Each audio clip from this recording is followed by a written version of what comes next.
En palabras de Tolkien, la historia sobre el anillo, narrada en la trilogía y el Hobbit, fue el medio por el que se descubrió el acabamiento de la totalidad de su historia, es decir, su modo de descender a la Tierra y su inmersión en la historia humana. Si todo el universo literario relativo a las grandes acciones de los elfos y la creación de los Valar se organizaría en ese compendio increíble de relatos que conocemos como el Silmarillion y los cuentos inconclusos, la historia asociada al periplo de los hombres por la Tierra Media y a su pugna particular contra el mal encontraría su materialización más concreta en la historia del Señor de los Anillos. En el capítulo de hoy pondremos los pies en la tierra y hablaremos sobre qué demonios hubiera pasado en la Tierra Media si Gandalf, en vez de delegar la misión de destruir el anillo en manos de un inocente hobbit, hubiera escogido otro rumbo y aceptado cargar con la que, muy probablemente, fuera alguna de las concreciones del mal más grande que se diera en la historia de la Tierra Media, es decir, el Anillo Único. Afortunadamente, no va a ser necesario especular demasiado porque el mismo Tolkien nos dejó en sus cartas el resultado de esta tentadora elección por parte de Gandalf. Pero antes de abordar el acontecimiento, es necesario dejar claros algunos puntos sobre el anillo y su oscura naturaleza. Aún así, al final elaboraremos un esbozo especulativo de lo que podría haber sucedido en la trilogía, con el que no me voy a comprometer demasiado y os pido disculpas de antemano. Eso sí, me gustaría un montón escuchar luego vuestras teorías al respecto cuando llegue ese momento del vídeo.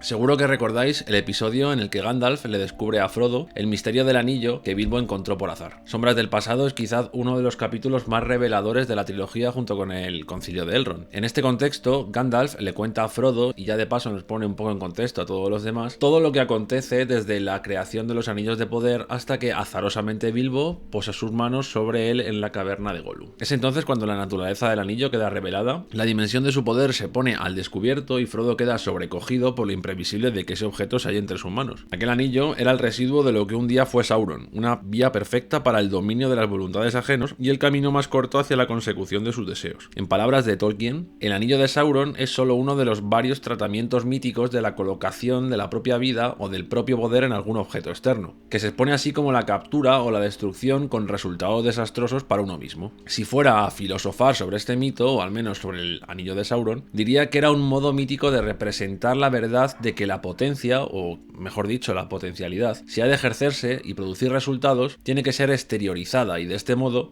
por así decir, sale en mayor o menor grado fuera del control de uno mismo. Un hombre que desee ejercer el poder debe tener súbditos que no sean él mismo. Quedaros con esto, por favor. El anillo sería pues una exteriorización del deseo de Sauron de someter al mundo y una vía para conseguir que lo tratasen como a un dios, esto también lo dijo Tolkien. No obstante, para conseguir sus propósitos, Sauron precisaba concretar su poder en diversas herramientas a través de las cuales ejercer su dominio. Así convenció al bueno de Celebrimbor de que le ayudara a forjar múltiples anillos de poder con el objetivo de conservar ese mundo que, a los ojos nostálgicos de los elfos, víctimas de dos tiempos muy distintos, comenzaba a marchitarse ante ellos. Sauron se valió pues de este sentimiento tan propio de los elfos, y fijaos lo que dice Tolkien de los elfos, que esto es muy importante. Así pues, les obsesionó la idea de la mengua, el modo en que percibían los cambios del tiempo. Se volvieron tristes. Su arte se convirtió en la obra de un anticuario y sus esfuerzos todos en una especie de embalsamamiento, aunque también conservaron el antiguo motivo de su especie, el adorno de la tierra y la curación de sus heridas. Así, Sauron, que conocía bien las debilidades de sus enemigos, creó unos anillos cuyo poder era, y cito, evitar o disminuir la velocidad de deterioro, es decir, el cambio visto como algo lamentable, la preservación de lo que se desea o se ama, o la de su apariencia. Este es más o menos el motivo élfico.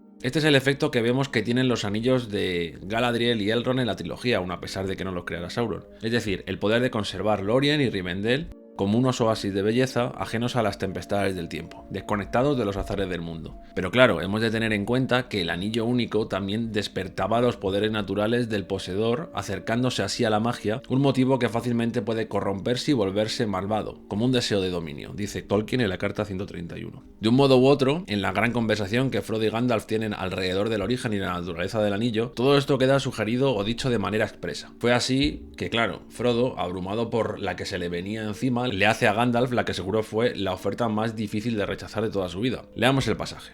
Coge Frodo y le dice a Gandalf: «Tú eres sabio y poderoso, ¿no quieres el anillo?». A lo que Gandalf le contesta: «Mi poder sería demasiado grande y terrible. Conmigo, el anillo adquiriría un poder todavía mayor y más mortal. No me tientes, pues no quiero convertirme en algo semejante al Señor Oscuro. Todo mi interés por el anillo se basa en la misericordia por los débiles y deseo de poder hacer el bien. No me tientes, no me atrevo a tomarlo, ni siquiera para esconderlo y que nadie lo use. La tentación de recurrir al anillo sería para mí demasiado fuerte. Tal vez lo necesitara.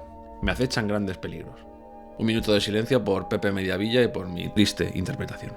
Gandalf, desde luego, sabía lo que estaba rechazando. Con el anillo, quizás Gandalf hubiera podido evitar males posteriores, acortar la trama y cumplir con el cometido por el que los Valar lo habían enviado a la Tierra Media. Este cometido de misericordia, de consideración ante los débiles, de amor por los pueblos libres. Pero ¿cuál era y cuándo empezó el cometido? No vamos a ahondar mucho en ello, pero se sabe por las cartas, los cuentos inconclusos y algunos otros textos del canon que Gandalf apareció junto con otros 4 seres de su orden alrededor del año 1000 de la Tercera Edad. Llegó el último de todos ellos, cuando la sombra de Sauron empezó a crecer otra vez asumiendo una nueva forma. Estos seres, llamados Istari, es decir, los sabios o los magos, siempre tuvieron apariencia de viejos, pero fueron envejeciendo más, todavía lentamente, a causa de sus trabajos y desaparecieron después del final de los anillos. Como Maiar, eran poderosos, pero su poder estaba limitado por su cuerpo, por su falibilidad y las inclinaciones propias de la encarnación humana, aunque había hombres que los consideraban elfos por su estrecha relación con ellos. Los elfos, no obstante, los consideraron, como decimos, emisarios de los Valar, y su función, mantenida por Gandalf, consistía en alentar y lograr que se manifestaran los poderes de todos los enemigos de Sauron. Por tanto, Gandalf era un Maiar, persona del orden angélico, que tal y como se nos cuenta en los inconclusos, fue escogido por Manwë y Barda para que acompañara a los otros 4 magos sabios a la Tierra Media en su misión de contener a Sauron. Por lo tanto, al negar el anillo, Gandalf sabía que posiblemente estaba negando la vía más corta para conseguir su propósito, o al menos parte de él, porque aceptarlo era considerar que el resto no era capaz de conseguir la meta. Es decir, admitir que la voluntad y fortaleza de todos aquellos en los que en teoría había confiado no iba a ser suficiente, y admitir, por otra parte, que Gandalf el Gris era el único capaz de librar al mal de la Tierra. Él,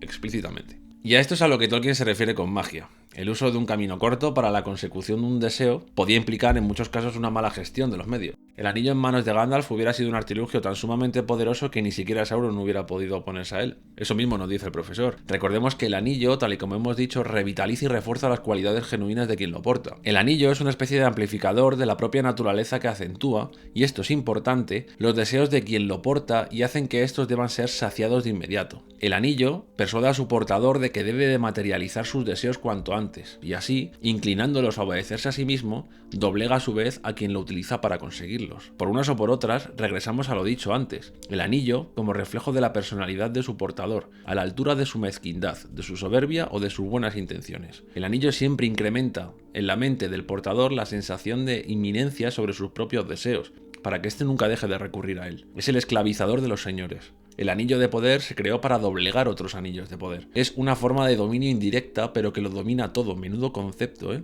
Sin embargo, ¿qué hubiera diferenciado a Gandalf de Saruman si hubiera caído en la tentación de aceptar el anillo? Dice Tolkien que los magos no estaban exentos de ello, es decir, de incurrir en el error y la falibilidad. En verdad, como seres encarnados, eran más proclives a extraviarse o a errar. Solo Gandalf pasa plenamente las pruebas, es decir, al negar el anillo, en el plano moral, al menos, porque en su condición era para él un sacrificio perecer en el puente de Moria en defensa de sus compañeros. Pero volvamos. La cualidad específica de Gandalf consistía precisamente en saber que su papel en la historia se circunscribía a lo que los Valar habían previsto para él. Allí donde Saruman deseó anteponerse, ganar protagonismo y adquirir, por así decir, un lugar para su nombre en la historia, Gandalf se sacrificó en el puente de Khazad-dûm en pos del cometido general de su misión, la destrucción del anillo. Por eso Círdan le entregó el anillo de fuego, por parecerle que veía más lejos que los demás. Por tener un espíritu y una voluntad más fuertes, pudo afrontar la tentación, pero ¿y si Gandalf, el poseedor de Narnia, hubiera tomado para sí el anillo? Vamos con ello. Tolkien afirma en su carta 131 que Sauron, al crear el anillo, había puesto gran parte de su poder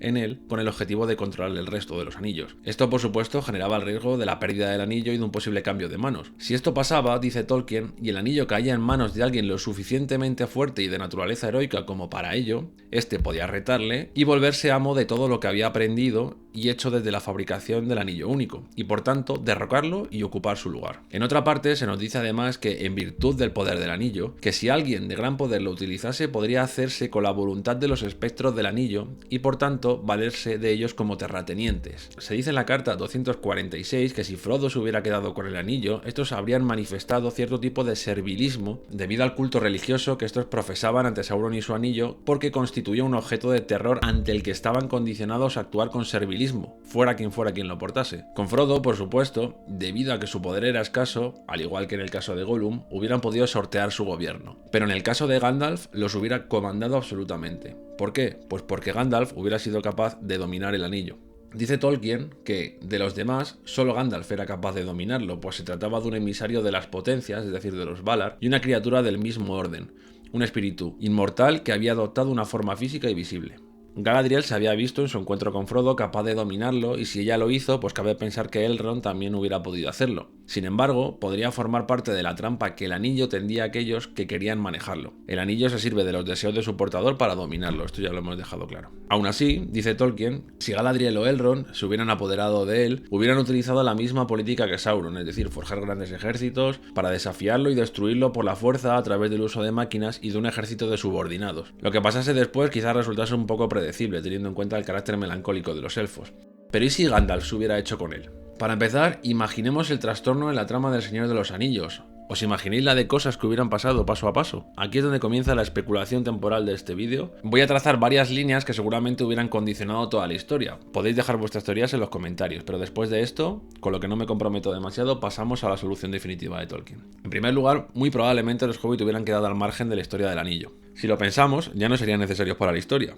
Puesto que Gandalf hubiera tomado el anillo, no tendrían por qué salir de la comarca. Su papel habría terminado al haber guardado el anillo durante tantos años en silencio. Además, puesto que Gandalf hubiera doblegado en un primer momento la voluntad del anillo, cabe esperar que los espectros del anillo no hubieran asediado la comarca en busca de Frodo. Además, no habría tenido que esperar y hubiera podido partir a Rivendell en caso de querer pedir consejo a Elrond y avisar de sus planes. Todos los retrasos de los hobbits en su camino a Rivendell hubieran sustituidos por un viaje sin muchas dificultades, por lo que hubiera llegado bastante antes. Parece que no se hubiera encontrado con Radagast, porque tampoco hubiera ido hacia el sur, y por tanto no habría caído en la trampa de Saruman, por lo que tampoco hubiera descubierto sus verdaderas intenciones. Puesto que no hubiera sido presa de los pormenores que afectaran al viaje, hubiera llegado mucho antes a Rivendell de lo que lo hicieron Trancos y los pequeños, así que no hubieran coincidido todos por lanzar en Rivendell como sucede en los libros para el concilio, y por tanto la compañía no tendría por qué haberse formado. Gandalf hubiera podido conducir en su favor a los Nazgûl, y si hubiera escogido el camino del sur, quizás hubiera hablado también con Saruman, le habría tratado de convencer o lo hubiera doblegado para su causa. Esto último parece más creíble y con el anillo pues lo hubiera podido vencer sin problemas. Por tanto, al haber llegado antes de lo que lo hicieron en los libros, hubieran podido evitar todo el desastre de las guerras de Rohan y el abismo de Helm. Esta cuestión del tiempo es bastante probable si miramos el calendario. Cabe pensar que Gandalf, por su propia voluntad y por su fortaleza moral, hubiera resistido a la tentación de usar demasiado el anillo, pero su preocupación por hacer el bien lo conduciría posiblemente a tomar decisiones drásticas, como por ejemplo, eliminar a la gente que le sugiriera destruir el anillo antes de tiempo. Todo esto es absurdamente especulativo y ni siquiera tiene demasiado sentido pensarlo pese a todo, porque lo relevante es lo que viene. Con el poder de los Nazgûl, es decir, las manos y la extensión de la voluntad de Sauron en la Tierra, hubiera podido evitar sus ejércitos o utilizarlos en su favor. La cuestión es que hubiera podido enfrentar a Sauron perfectamente y destruirlo por la fuerza, incluso quizás con las tropas de su propio adversario. Pero vamos a ver lo que dice Tolkien. Dice el profesor que uno puede imaginar la escena en la que Gandalf, por ejemplo, estuviera colocado ante la situación de enfrentarse a Sauron. Esta situación estaría en delicado equilibrio. Por un lado, la fidelidad del anillo a Sauron, y por el otro, una fuerza superior, porque Sauron no tenía realmente la posesión del anillo, y quizás también estuviera debilitado por una larga corrupción y por haber gastado mucho su voluntad en el dominio de seres inferiores. Si Gandalf hubiera resultado victorioso, el resultado para Sauron hubiera sido el mismo que el de la destrucción del anillo. Para él, habría sido destruido y se lo habría quitado para siempre. Pero el anillo y todas sus obras habrían sido conservadas. Habría sido el amo hasta el final. Por otra parte, Gandalf, como señor del anillo, habría sido mucho peor que Sauron. Habría sido justo, pero de una justicia centrada en sí mismo. Habría seguido gobernando y mandando cosas para bien, y para el beneficio de sus súbditos, de acuerdo con su sabiduría. Sin embargo, dice Tolkien, que así mientras Sauron multiplicaba en mal, permitió que el bien fuera claramente distinguible de él. Sin embargo, Gandalf hubiera vuelto el bien detestable y en apariencia malo. He aquí el quid de la cuestión. Gandalf hubiera difuminado la barrera entre el bien y el mal. Con el uso del anillo y la imposición tiránica del bien como norma, el hacer el bien hubiera perdido el sentido que la libertad de su práctica nos indica. Además, motivado por una visión del bien mediada por el ejercicio absoluto del poder, y habiéndose constituido ante los suyos y ante el mundo como el heraldo del bien que había derrocado al tirano y al mal en persona, no habría otra forma posible de concebir el bien, aunque su reino en el mundo, ahora materializado en Gandalf, se valiera de los mecanismos del mal para poder instituirlo. Los pueblos libres hubieran dejado de serlo. La misericordia se hubiera convertido en tiranía. Imaginaros un Gandalf imbuido con el poder del anillo único, cegado por su deseo y por la persuasión del anillo para no posponerlo y cumplirlo, obsesionándole con él, aun en su sabiduría y sin mala voluntad, distribuyendo su reinado en el mundo a través de subalternos semejantes en autoridad a los Nazgûl. Recordemos lo dicho al principio, el anillo como símbolo mismísimo del poder solamente se manifiesta a través de su ejercicio sobre los súbditos y sobre los subproductos del propio dominio. En el momento en el que Gandalf toma el anillo como suyo, vuelve al bien algo despreciable, muy semejante al mal de Sauron, aunque ataviado con las vestiduras de las buenas intenciones. ¿Estaría haciendo Gandalf el mal a propósito? Pues posiblemente no, pero cegado por su propósito, obligaría al mundo a seguir su sabiduría de un modo tan tiránico como los tentáculos del mal que se extendieron en el pasado. El bien ya no sería deseable, y no habría nada peor que hacer que el bien perdiera toda su deseabilidad, haciendo del mal, por contrapartida, una atractiva opción salvífica. Pues nada, con esto terminamos nuestro vídeo de hoy, esperemos que os haya gustado. Ha habido una parte especulativa aquí al final, que en la que nos hemos dejado un poco llevar por qué podía haber pasado. Hemos tenido en cuenta evidentemente los pormenores de la obra de Tolkien, de su trilogía, etc. Es pronunciada sin ningún tipo de intención de agresión a la hora, me desentiendo de ella en el momento en el que la pronuncio. Y nada, pues muchísimas gracias por escucharnos de nuevo. Sin más pormenores, os deseamos una feliz semana, esperamos que lo paséis bien y hasta la próxima.